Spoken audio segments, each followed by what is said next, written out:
자, 오늘 신명기 28장 1절부터 6절까지의 말씀, 이 말씀은 우리가 너무너무 잘 알고 또 좋아하고, 그리고 이 복을 받기를 위해서 열심히 믿음의 길을 걸어가는 우리들이 이 말씀을 통해서 오늘도 하나님께서 베풀어 주시는 큰 은혜를 받으시기를 주님의 이름으로 축원합니다. 이 시간에 예배드리는 여러분들에게 하나님의 하늘의 신령한 복과 은혜와 그 은사가 물 붓듯이 충만하게 부어질 줄로 믿습니다. 성령 충만함을 받으시는 여러분들 되시기를 바랍니다. 오늘 말씀의 제목을 순종을 심어 복을 거두자, 이렇게 말씀을 정했습니다. 한번 따라해 보실까요? 순종을 심어 복을 거두자. 누차 말씀드리지만 심고 뿌리지 않고 거두려고 하는 사람은 무슨 심보? 공짜가 없습니다. 우리는 심어야 됩니다. 뿌려야 됩니다. 그러면 하나님께서 자라나게 하시고 열매를 맺게 하시고, 그래서 그 열매를 거두게 될 줄로 믿습니다. 그래서 순종을 심어 복을 거두자, 이렇게 말씀을 정했는데요. 신명기가 레위기와 함께 하나님의 말씀을 다시 한번 들을 수 있는, 재차 확인할 수 있는, 재정비할 수 있는 말씀이 신명기의 말씀이지 않겠습니까? 그래서 이 신명기 말씀이 쭉 34장까지 이어지는데 27장에 이어서 28장 이 말씀이 계란으로 따지면 노른자위 같다, 이렇게 말씀을 드릴 수 있을 정도로 핵심적인, 신명기서의 핵심적인 말씀이 신명기 28장입니다. 오늘 말씀을 통해서 우리가 하나님의 큰 은혜와 복을 받아 누리시기를 바랍니다. 자, 하나님께서 우리에게 복을 주시는데 그 복을 받는 방법이 있다는 거 아닙니까? 하나님이 베풀어 주시는 그 복을 받아 누리는 방법, 그것이 뭐냐? 첫 번째, 하나님을 믿고 경외할 때 복을 받는다, 이렇게 말씀해 주고 있습니다. 경외한다는 게 뭐냐면 두렵고 떨리는 마음을 가진 상태를 경외한다, 이렇게 말할 수 있거든요. 잠언에서도 보면 여호와를 경외하는 것이 복 받는 길인 것을 여러 군데서 말씀해 주고 있습니다.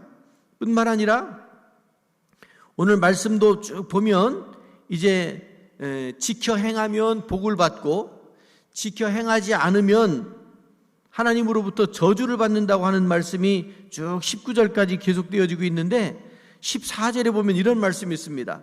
내가 오늘 너희에게 명령하는 그 말씀을 떠나 좌로나 우로나 치우치지 아니하고 다른 신을 따라 섬기지 아니하면, 할렐루야, 그러면 하나님만을 경외하고 예배드리면 우리가 복을 받게 될 줄로 믿습니다.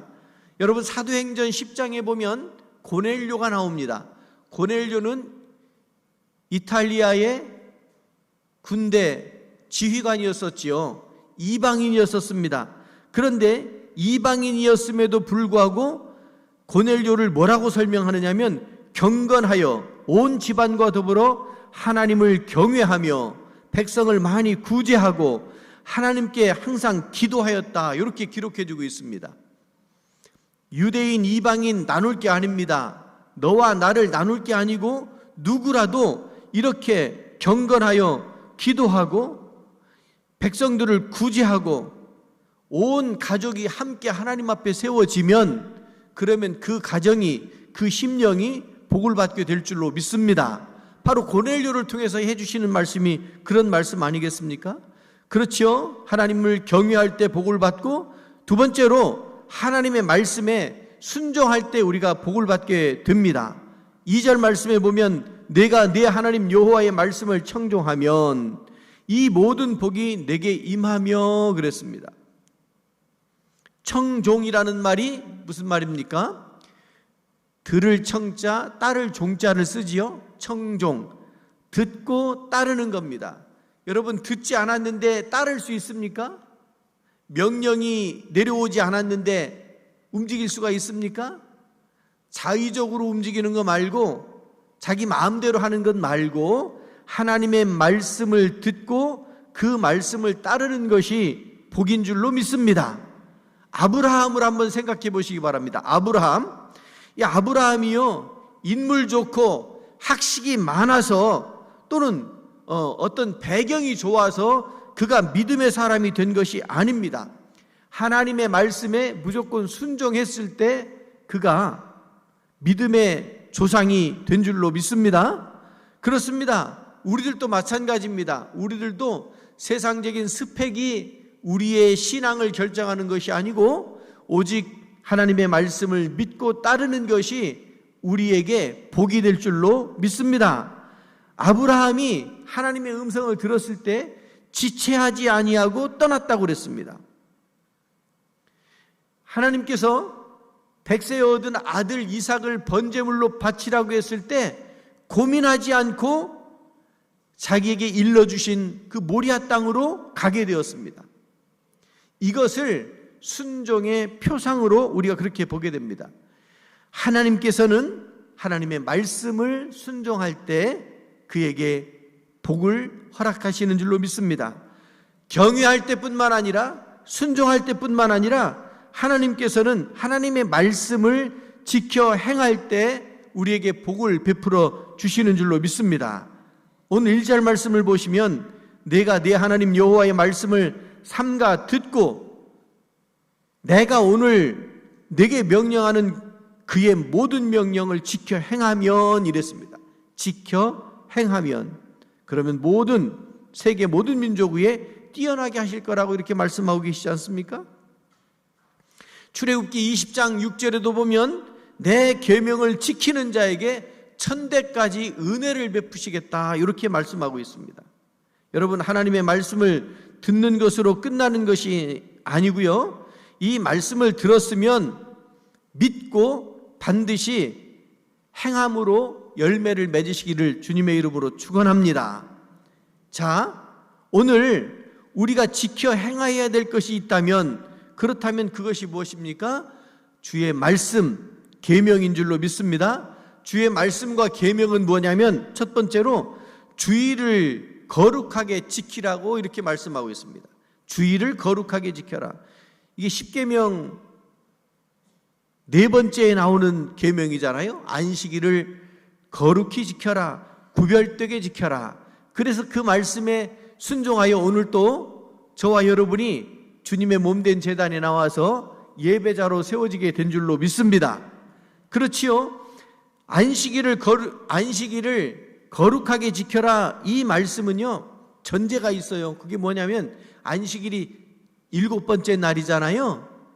6일 동안 하나님께서 우주 만물을 지으신 줄로 믿습니다. 그리고 7일째 안식하셨다고 그랬습니다. 이 7일째가 있으려면 앞에 6일이 있어야 되는데 6일 동안 하나님께서 무엇을 하셨는가? 천지를 창조하신 줄로 믿습니다. 천지 창조는 뭐냐면 창조 신앙이 있을 때 결국 안식일이 지켜지게 되는 거 아니겠습니까? 창조의 완성이 바로 안식일인 거예요. 그리고 이 안식일을 지키려면 두 가지 전제가 되어지는데 그게 뭐냐면 첫째는 이 주의를 지킨다고 하는 것은 전체의 시간을 하나님 앞에 드린다고 하는 의미가 그 속에 있습니다. 우리의 시간, 우리는 물질뿐만 아니고 우리의 몸과 마음뿐만 아니고 우리의 시간과 재능과 우리의 달란트까지도 하나님 앞에 드려지는 삶을 살아야 할 줄로 믿습니다. 시간을 하나님 앞에 바친다고 하는, 드린다고 하는 그런 의미가 있고요. 두 번째 전제가 뭐냐면 주일 성수의 전제는 근면 성실해야 된다 이 말씀입니다. 6일 동안 근면 성실하지 않으면 7일째 안식일을 지킬 수가 없습니다. 어떤 사람은 일을 땡겨서 미리미리 하는 사람이 있고요. 어떤 사람은 일에 취해가지고 계속 밀려가는 사람이 있어요. 여러분은 어떻게 일하시고 싶으세요? 맨날 일에 쫓겨가지고 막 허둥지둥대고 오늘 다 못한 것도 내일이 또 막 걱정이 되고 그러는 인생입니까? 아니면 미리미리 준비해 놓고 미리 그렇게 해서 여유 있게 살아가고 싶습니까? 물어보나 마나 후자일 거라고 생각이 됩니다. 그렇습니다. 여러분, 주의를 잘 지키려면 근면 성실해야 됩니다. 그렇지 않으면요, 세상을 살아가는데 자꾸만 일들이, 오늘 이것을 하지 않으면, 특히 우리 농사하시는 분들은 미리미리 일을 준비하지 않으면 주일 지키기가 어렵지 않습니까? 갑자기 비가 와요. 그러면 할 일들이 얼마나 많이 생기는지 몰라요. 여러분, 미리미리 해놓지 않으면 이 성실하게 주일을 지키기가 어렵다는 거 아닙니까? 예수님께서요, 변화산상에서 변화하신 바로 그날이 안식일이었지 않습니까? 예수님께서 부활하시고 또 성령 강림하시고 오순절이 되고 반모섬에서 사도 요한이 계시를 받을 때도 안식일이었지 않습니까? 여러분, 이 안식일은, 주일은 하나님께서 우리와 만나주시는 날인 줄로 믿습니다. 우리가 하나님께로 나아가면 하나님께서 만나주시는 날이 바로 이 안식일이라 이렇게 말씀하고 있습니다. 여러분, 우리는 지켜 행한다고 했을 때 첫 번째로 주일을 잘 지키는 것이 우리에게 꼭 필요한 줄로 믿습니다. 두 번째로요, 하나님께서 말씀하실 때 명령으로 말씀하시는 것이 뭐냐면 온전한 11조 생활을 해야 된다 이렇게 말씀하고 있습니다. 말라기 3장 10절에 보니까 온전한 11조를 창고에 들여 나의 집에 양식이 있게 하고 그것으로 나를 시험하여 내가 하늘의 문을 열고 축복하는지 안 하는지 시험해보라 이렇게 말씀을 하고 있습니다. 여러분, 하나님을 시험하라고 한 적이 성경에 없어요. 그런데 말라기서에서 딱 한 번 이 11조에 대해서 얼마나 여러분 하나님께서 복을 주시고 베풀어 주시기를 원하시는지를 볼 수가 있습니다. 시험해 보라고 하나님을 시험치 말라고 했지만 11조에 대해서는 하나님께서 복을 주시는지 아니 주시는지 시험해 보라고 이렇게 말씀하셨어요. 오죽하면 말을 듣지 않으니까 시험해 보라고 이렇게 말씀을 하셨겠느냐고요. 어떤 사람은요, 선지자를 통해서 책망을 하는데도 그 책망을 마음에 받아들이지를 않아요. 그래서 누가복음 24장 25절에 예수님께서 한탄하시면서 하시는 말씀이 미련하고 선지자들이 말한 모든 것을 마음에 더디 믿는 자들아, 한탄하시면서 그 말씀을 하십니다. 받아들이질 않아요. 더디 믿어요. 믿음을 뒤로 미뤄요. 그거에 대해서 우리 주님께서 한탄하시는 것을 보게 돼요. 너희가 어찌 믿음이 없느냐고, 너희가 어찌 믿음이 적으냐고 이렇게 한탄하시는 것을 보게 돼요. 말라기 3장 11절에 보면 만군의 여호와가 이르노라 내가 너희를 위하여 메뚜기를 금하며, 여러분, 우리나라는 메뚜기 떼가 논밭을 휩쓸고 가는 적이 없지요. 그런데 저 아프리카 지역이나 중동 지역은 이 메뚜기 떼가 한번 휩쓸고 가면 정말 남는 게 하나도 없답니다. 완전 초토화된다고 합니다. 그거를 중동 지역 사람들은 그걸 아는 거예요. 그러니까 오늘 말라기서에서도 만군의 여호와가 이르노라 내가 너희를 위하여 메뚜기 떼를 금한다 이랬습니다. 여러분, 농사를 잘 지었는데 메뚜기 떼가 한번 휩쓸고 지나가면 무슨 의미가 있냐고요. 오래전에 곤파스가 우리 당진 지역을 치고 지나간 적이 있었습니다. 제가 섬기던 교회도 십자가 탑에 그게 막 다 날아가 가지고 다행히 교회 근처에 집이 없었기 망정이지 그거 있었으면 막 집 쪽으로도 막 날아가고 피해가 발생했을 수도 있을 것 같아요. 그때 정말 막 마음이 무너지는 것 같더라고요.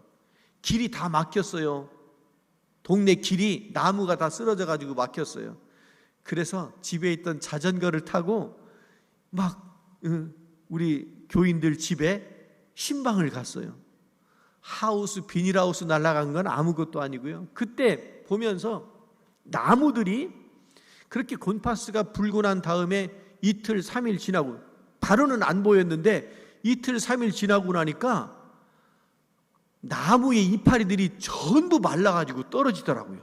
가을도 아닌데 왜 그런가 궁금했는데 나중에 알고 보니까 뜨거운 바람이 한번 그렇게 휩쓸고 지나가면, 그러면 나무 이파리가 달린 채로 그대로 말라버린답니다. 사과나무 열매가 떨어지고요, 열매 떨어진 것뿐만 아니라 남아있는 것도 이파리가 있어야 열매가 익어갈 거 아닙니까? 햇빛만 있어가지고 됩니까? 이파리가 있어야 되는데 이게 다 말라버리는 거예요. 여러분, 농사일 뿐만 아니라 과수원일 뿐만 아니라 우리의 인생을 이끌어 가시는 분이 하나님이신 줄로 믿습니다. 곤파스 그때 피해를 보고 아하, 이 말라기의 말씀 메뚜기를 금하며, 여러분, 내가 아무리 잘해도 외부 환경적인 요인들을 우리가 막아낼 수가 없어요. 그래서 여러분, 우리는 기도해야 됩니다. 나라와 민족을 위해서도 기도할 수밖에 없습니다. 기도해야 됩니다. 이 나라가 어지러워도 그렇기 때문에 더 기도해야 됩니다. 왜냐하면 나라가 망하면 나라만 망합니까? 우리 인생도, 우리 가정도, 우리 재산도 다 망하는 거예요. 그러니까 하나님께서 이스라엘 민족에게 바벨론으로 끌려갔을 때 그 땅을 위해서 기도하라고 그랬어요. 사람들이 우리를 이렇게 핍박하고 우리를 죽이는 이들을 위해서 우리가 무슨 기도를 합니까? 라고 생각할 수 있지만, 그 땅에서 살아야 될 때 그 땅을 위해서 기도하라고 이렇게 말씀하셨어요. 여러분, 이 나라 이 민족을 위해서 기도하실 수 있기를 바랍니다. 요즘에 이제 총선을 앞두고 여러 가지로 어려울 겁니다. 여러분, 기도하시기 바랍니다. 정치 지도자는 하나님을 두려워할 수 있어야 됩니다. 아멘. 여러분, 여러 가지 조건도 볼 수 있을 겁니다. 여러 가지 개인적인 어떤 그런 것들도 볼 수 있을 겁니다. 정책도 볼 겁니다. 그런데 진짜 중요한 것은 뭐냐면, 이 사람이 진짜 하나님을 두려워할 수 있는가? 왜냐하면 정치에는 권력이 들어가기 때문에 권력은 하나님을 두려워하는 사람에게 주어져야지, 하나님 무서운 줄 모르는 사람이 권력까지 쥐면 정말 휘둘러 가지고 나라가 더 어지러워지게 되는 거예요. 여러분, 우리 주변 환경을 하나님께서 막아주신답니다. 11조 신앙을 가지면 메뚜기를 금한다고 이렇게 말씀하십니다. 뿐만 아니라 너희 밭에 포도나무 열매가 기한전에 떨어지지 않게 하시겠다고 말씀하십니다. 말씀드린 대로 바람 불어가지고 다 익은 과실이 떨어져 버리면, 꼭 왜 그 태풍은 벼베기 하기 전에 그렇게 태풍이 불어가지고 싹 쓸어가지고 그냥 그렇게 넘어뜨리는지 몰라요. 그때가 참 그때예요. 농사 지은 것이 그렇게 한번 휩쓸고 나면 다 쓰러지면 억장이 무너지는 것 같아요. 과수원에 사과나무에 사과가 다 떨어져가지고 상처나서 이게 상품 가치가 없으면 정말 얼마나 마음이 아픈지 몰라요. 너희 밭에 포도나무 열매가 기한전에 떨어지지 않게 하리니 말씀하고 있습니다. 그래서 그런 복을 받으면 메뚜기 떼가 침범치 못하고 열매가 떨어지지 않는 것을 보고 사람들이, 이방인들이 너희를 복되다 하리라 이렇게 말씀하잖아요. 믿지 않는 사람들이 우리 고대제일교회 성도들을 향해서 역시 복받은 사람들이다, 이런 칭송이 나와야 된다, 이 말씀을 하고 있는 거예요. 이것이 어떻게 가능하냐면 11조 신앙을 통해서 가능하다 이렇게 말씀하고 계시지 않습니까? 여러분, 우리가 하나님의 말씀을 지켜 행하여야 된다고 했을 때 주의를 잘 지키고 11조 신앙을 잘 세우고 그 다음에 마지막으로 주의 종과 귀한 관계를 맺으시는 여러분들이 되시기를 바랍니다. 여러분,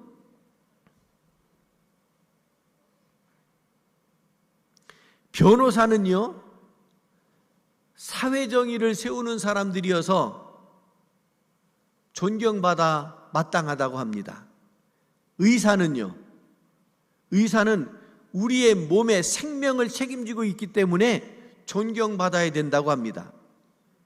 혹시 여러분 중에 변호사의 말을 거스르는 분이 계십니까? 변호사가 이렇게 하라고 그러는데 에이 그거 안 해도 된다고 그러시는 분 혹시 계십니까? 지고 싶으면 그렇게 하시고요. 그런데 병원 가면 의사 선생님 말씀을 하나라도 더 들으려고 3분에 하나씩 내보내야 된다면서요? 그래야 이게 수지 이해타산이 맞는다면서요? 우리나라 그 의료 체계가 그렇대요. 그 시간에 그냥 그 한마디라도 더 들으려고, 듣고 뭐 하려고요? 그런데 듣고 나와가지고 또 잊어버리면 무슨 소용이 있어요? 의사 선생님이 이렇게 하라고 그러면 그렇게 따르잖아요? 여러분, 의사 선생님들을 얕보면 안 됩니다. 의사 선생님들을 그 말씀에 권위가 있어요. 그만큼 배웠기 때문에, 그만큼 임상을 가지고 있기 때문에 그 말씀을 잘 들어야 되는 거예요. 실제로 그렇게 듣잖아요. 다음에 가가지고 뭐 때문에 혼나요? 약을 제대로 안 먹었다고 혼나잖아요. 그러니까 의사 선생님 말씀을 잘 들어야 돼요. 우리 생명을 책임지고 있기 때문에. 또 있어요. 우리의 영혼을 책임지고 있는 분들이 누구예요? 목사님들이에요. 영적인 리더십을 여러분 존경하실 수 있기를 바랍니다. 주의 종을 존경하는 사람이 복을 받아요. 왜 그러냐면 하나님이 주의 종의 입을 통해서 말씀을 선포하게 하셨기 때문에 그렇습니다. 하나님의 말씀을 농담으로 들으면 끝나는 거예요. 강단에서 선포되어지는 말씀이 우스갯소리로 농담처럼 지나가는 말처럼 들려버리면 아무 소용이 없어요. 강단에서 선포되어지는 말씀이 우리에게 생명의 말씀이 되어야 할 줄로 믿습니다. 그러려면 목사님하고 관계가 좋아야 돼요. 목사님이 좋아야 돼요. 여러분, 수학 성적이 높은 이유는 뭐냐면 뭐예요? 수학 선생님이 좋아가지고 수학 성적이 높아지는 거 아닙니까? 영어 성적이 좋은 이유는 뭡니까? 영어 선생님이 존경스러우니까 영어 공부를 열심히 하는 거 아닙니까? 같은 맥락이라고 이해할 수가 있는데요. 여러분, 주의 종을 존경하실 수 있기를 바랍니다. 제가 제 얘기를 해서 참 외람되고 저도 참 그렇습니다마는 저뿐만 아니라 주의 종들, 목사님들, 목회자들의 말씀에 귀를 기울이시기 바랍니다. 이 말씀은 어디까지 해당이 되느냐면 이번 명절에 혹시 여러분 가정에 가족들 중에 목회자가 있습니까? 에이 우리 아들인데요. 뭐 아들은 아들이지 애기 같은데 이렇게 생각하십니까? 그 아들이요 강단에 세워지면 그 아들이 하나님의 말씀을 들면 그 말씀이 생명의 말씀이 되어야 할 줄로 믿습니다. 그래서 가족들 간에도 목회자가 있으면 예우하실 수 있기를 바랍니다. 그렇다고 부모님보다 위에 놓으라는 얘기는 아니지만 그래도 목회자들을 잘 예우하는 것이 자기 자녀가 목회를 하기 때문에 자기 가족 중에 목회자가 있기 때문에 사모님이 있기 때문에 잘 대우하면 그런 마음이 담임 목사에게까지도 이렇게 연결이 되어지는 것을 제가 30년 목회하고 깨달은 게 그거 아닙니까? 여러분, 목회자와의 관계가 바르게 세워지지 아니하면 곤란한 일들이 참 많습니다. 말씀을 들어도 은혜가 되지 않아요. 그 말씀이 깨달아지질 않아요. 그러면 예배드리고 그게 무슨 손해입니까? 그래서 변호사를 존경하는 것처럼, 의사 선생님을 존경하는 것처럼, 마찬가지로 영적 생명을 붙들고 있는 목회자들을, 목사님들을 존경하실 수 있기를 바랍니다. 그렇게 존경하면, 그렇게 11조 생활을 하면, 그렇게 주의를 잘 지키면 하나님께서 그렇게 지켜 행하는 자에게 복을 주실 줄로 믿습니다. 제가 어느 글에 보니까 제목이 길이더라고요. 길인데 이거를 영어로 써놨어요. 영어로 길을 어떻게 써요? G-I-L 스펠링 그렇게 써놨더라고요. 길. 그래서 무슨 얘기인가 하고 찬찬히 봤더니 G가 뭐냐면 God, I는 is, L은 love. God is love. 많이 들어본 것 같지 않아요? 네. 그거를 길이라고 이렇게 써놨더라고요. 하나씩 따가지고. 여러분, 예수님께서 말씀하셨잖아요. 내가 곧 길이요, 진리요, 생명이라 이렇게 말씀하셨습니다.